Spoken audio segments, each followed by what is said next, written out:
Hello, this is Glenn Hughes, and you're watching Blairing Out with Eric Blair. This is a Blairing Out with Eric Blair show. Today, revisiting a classic 1997 interview with solo artist and former Deep Purple vocalist, songwriter, and bassist, the voice of rock, Glenn Hughes. Glenn, tell me about your youth and how you got started in music. Well, I was named after Glenn Miller, the famous trombone player that died in World War II. My father and mother were big fans of that era of music. And lo and behold, at the age of 9 years old, I was placed with a trombone in my hand and lips. And I proceeded to play trombone and read music from the age of 9 years old, and then to piano and then guitar. And but I think for me it was a calling, because you know everyone of us has a gift in life, and I think mine was to, although for some years I didn't realize it, but you know, for me it is to be a musician and singer. Tell me about the formation of Trapeze. Trapeze were formed in '69. God, that's a long time ago. It seems like as a five-piece, and I was the, let's call it the second singer, like I was in Purple, but it's a five-piece band, and we were signed to the Moody Blues label Threshold. We were from the same town of those, Birmingham in England, and we chose the Moody's label over Apple, because we were like based in Birmingham, and we had an offer from the Beatles to go with Apple, but we chose the Moody's, and we formed, and it was like a vocal harmony sort of psychedelic band. '69, you know, we toured with Yes and Moody's and sort of that British harmony rock thing going on. And the band, at some point, they suggested that we get rid of the singer and keyboard player and go to a trio, like the Cream thing was happening in Zeppelin. And we didn't want to be a follower, but we were into the we were like a British hard rock band that played R&B sort of style, because that was my roots are R&B. So Trapeze was my first love, and it still is. Yeah, and I read that you actually had a reunion in '94. How was that? We did. We went and did a couple of shows in England, and wonderful gigs. And then we went and toured basically the southeast and south in the States, Texas, Florida, and Georgia and stuff, and even up Chicago, funny enough. But it was a great success, and my solo career has been edging that out, because I've been, you know, doing solo records and solo tours. But I haven't played in America as a solo artist, and you know, this evening is the start of a few concerts. I'm going to be introducing myself back, because I want to nip in through the back door and let people know I'm still here. You sound great out there, man. Oh, thanks. I heard you, man.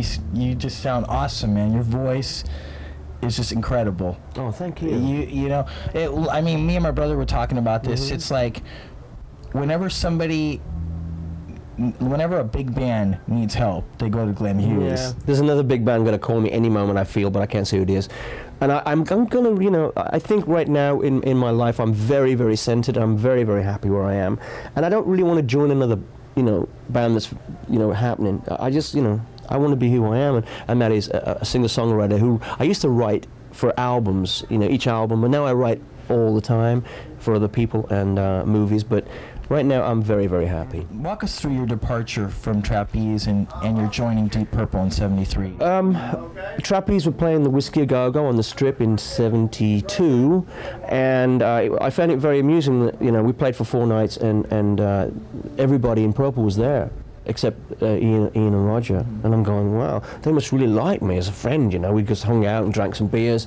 I never realized they were checking me out, and lo and behold, about 6 months later, we play in the Marquee in London, and they're all there. Actually, Rich is there alone, and he asks me to join Purple, and I said, well, he said, well, he was going to get Paul Rodgers to sing lead vocals, and I would be the second singer and play bass, and I went, you know, I'd like to do it, but I don't want to just be the guy that does the oohs and ahs. Yeah. That's, you know, everybody knows that by now.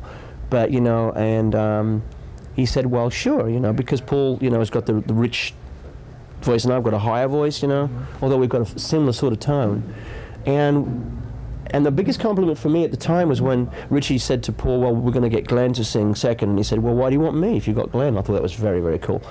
And so I said no for like a year, and then like in April of '73, I joined the band after, you know, they made me an offer I couldn't refuse. I understand that, yeah. I mean, you know, they made me a very, very financially rewarding offer, and I couldn't refuse it, because I said no a couple of times, and they were at the time that they were the #1 band in the world. They were the Billboard Artist of the Year. Smoke on the Water was #1, and Made in Japan was #1, and come on, I mean, you know, 22-year-old guy is going to jump at that. So life-changing.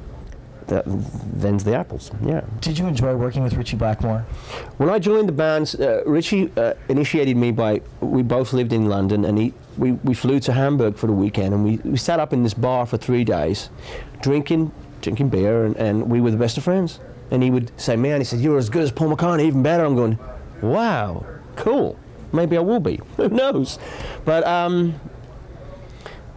we got along famous, and then we wrote Mistreated when we got back, and the ball started to roll, and then we started to jam, and then we got David in the band, and then I started to drift into John's territory and hang out. Then me and Ian Pace lived together, and Ritchie sort of lost that vibe with me. And then when we went on stage and I got my own thing going on, because Ritchie's like really like centered on what he wants to do on stage, and he was not really happy about that, so we didn't really hang that much.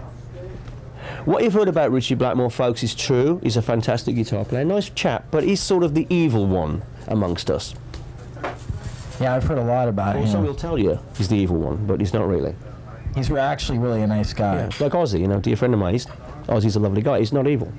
Ozzy's great, man. Lovely I love that guy. Dear friend. God, since you mentioned Ozzy, did you ever meet Randy Rhoads? Met Randy Rhoads when I was working with Garry Moore in 1979, 80, and Garry was auditioning, was leafing through the guitar players for Ozzy, and I think Garry chose Randy to be the guitar player in the band, so of course I was working with Garry, so I met Randy. He was a lovely chap.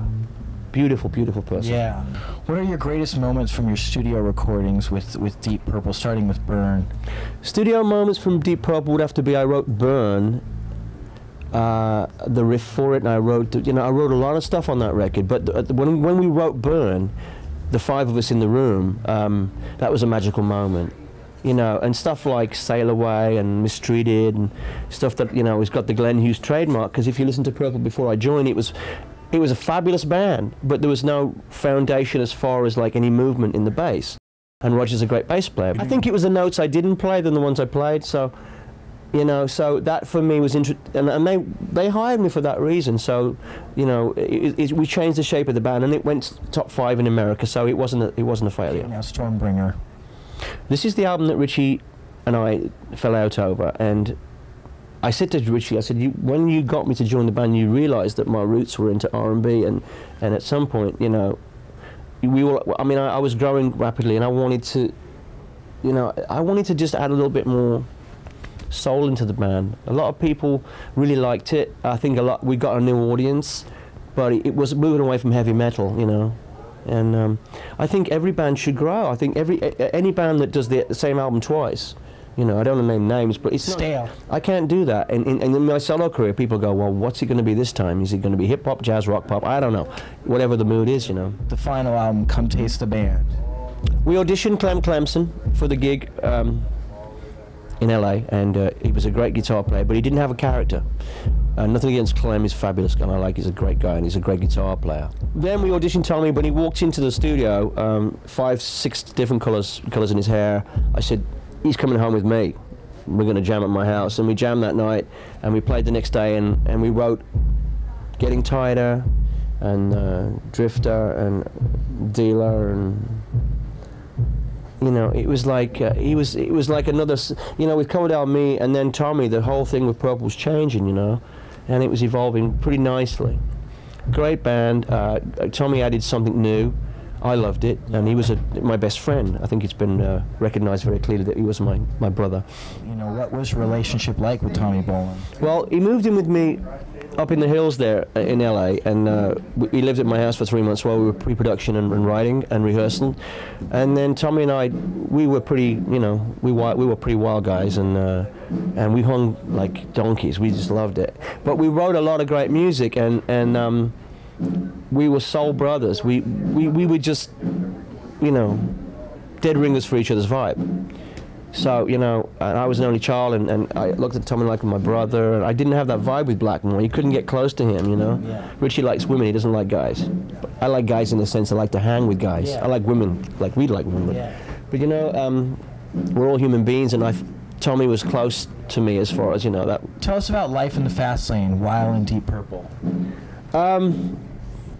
You know, back then, the stuff was still working sort of back then, you know.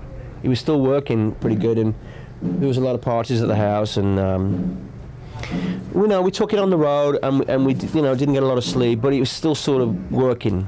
And but it was the Come Taste the Band. I had a real wild episode in Germany where I freaked out and threw a bunch of TVs through the windows. We do, you know. That's rock and roll. And the band said, maybe you should go check into some rehab thing. And it was like in 75. I'm going, well, what the fuck's rehab, you know? But I went to, check in, and didn't work, you know. In the 70s, you know, it was a whole, you know the era. You're too young for that, but it was the sex, drugs, and rock and roll, you know, all that stuff. And I'm glad I came out of it okay. What was your first impression of David Coverdale when you joined Deep Purple? A very nice lad from Yorkshire. He talks like this. See, David really talks like this, but he'll have you believe he talks like this.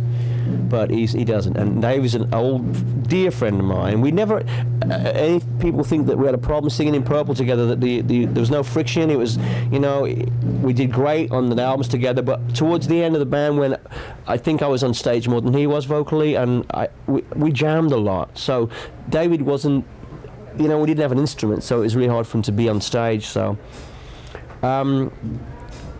he's a great singer. We're dear friends. We got along pretty well, but I think it was a bit difficult for him, like a California Jam, when I was doing what I did, and a lot of people saw that. It's on video. You can see the situation. I have it. So it's like people say, well, why did you have David? Well, that's what Richie wanted. He wanted two singers, and I wasn't going to sit back and just not sing. So, but I never have a problem working with people, singers, musicians. I don't care. It's not a problem. We're all human beings. Glenn, could you walk us through your post-Purple solo period? I did some stuff with Garry Moore, and he was the best friend I had after Tommy, and we were too close as friends, so we didn't kind of work out. And then I met Pat Thrall. He was working with Pat Travers, and he was opening for Depth Leppard were opening for Travers at Santa Monica Civic in '81.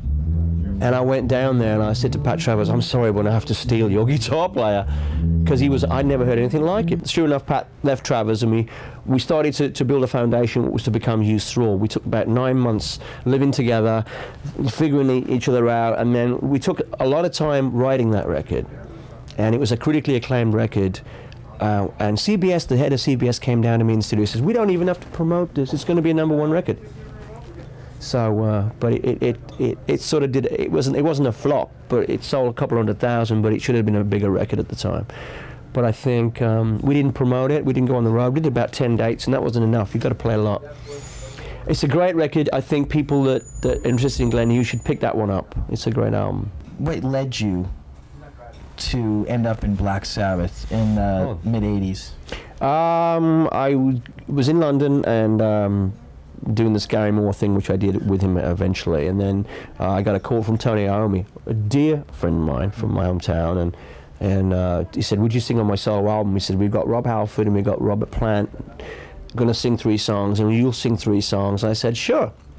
I sang 3 songs I wrote and sang 3 songs in one evening, and he went, oh my God, well, we got this free time. I wrote the rest of it in like a few days, and I guess I got to sing the whole record, And the record was done, and did a video for it, and then his managers and Warners thought, well, we should call this Black Sabbath. It was just a bunch of bullshit, because the thing is that anyone who knows me, and let's make it very clear, Black Sabbath is an institution that belongs with Ozzy Osbourne, etc., and those guys. Ronnie James Dio was a great singer, bless you, Ronnie, and Ian Gillan's a great singer, but we just have no business being in Black Sabbath. But as the 7-star record, people should check it out. It's a great album. But it's not a Black Sabbath record. And when I went on the road, lo and behold, God pulled me away from that thing, because I wasn't supposed to be doing it. I can't sing Ozzy Osbourne stuff. Ozzy's a very monotone, low, almost a dull singer, but a great singer, and you can't sing like Ozzy. And Ozzy can't sing like me.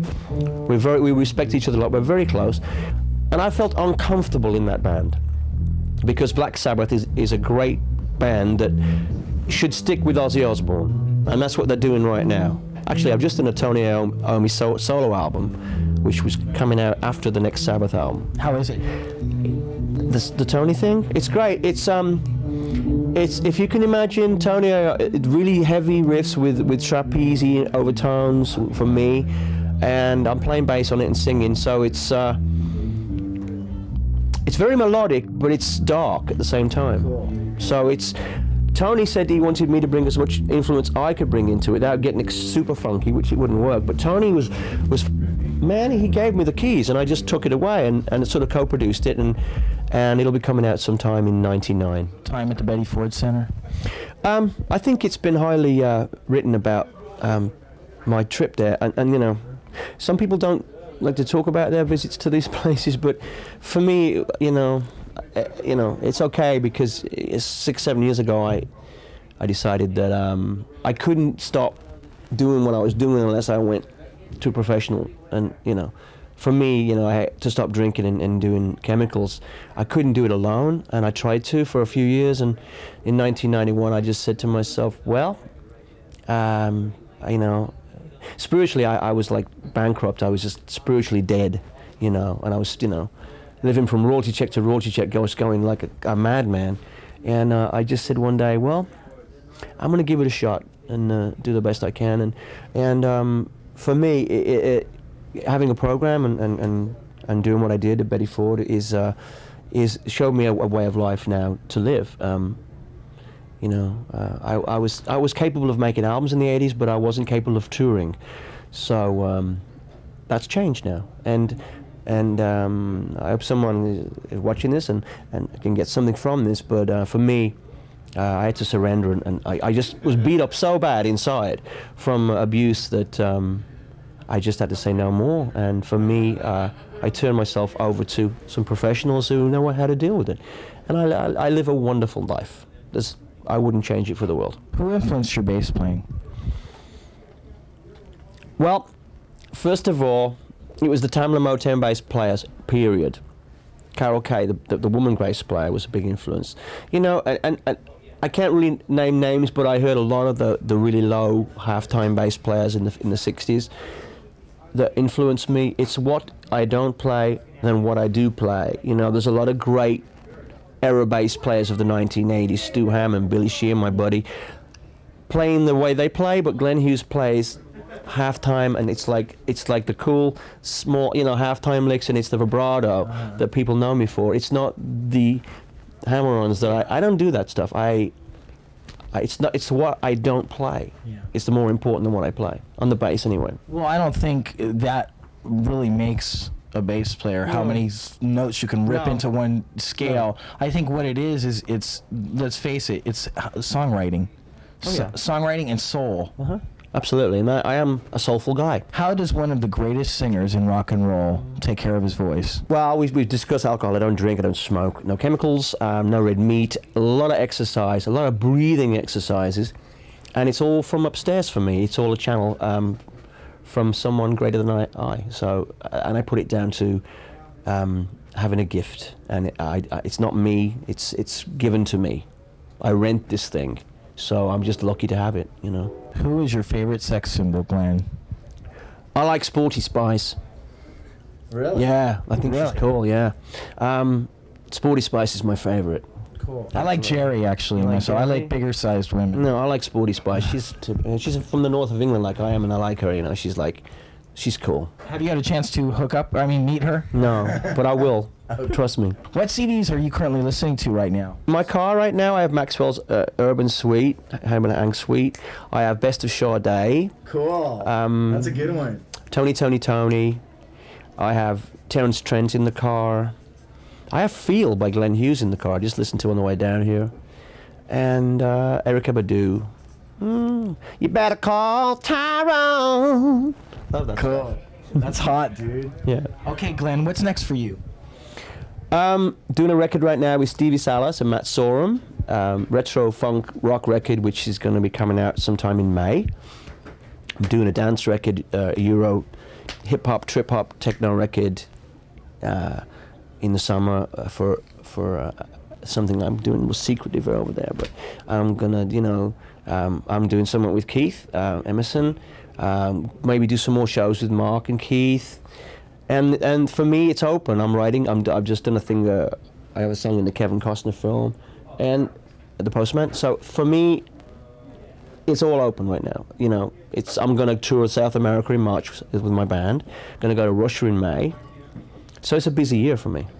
And I live in the South Bay in Los Angeles, so you know, it's good. Glenn, thank you so much for doing this interview, man. Blairing Out Show with Eric Blair, signing off. Bye-bye. Absolutely. The Blairing Out Show.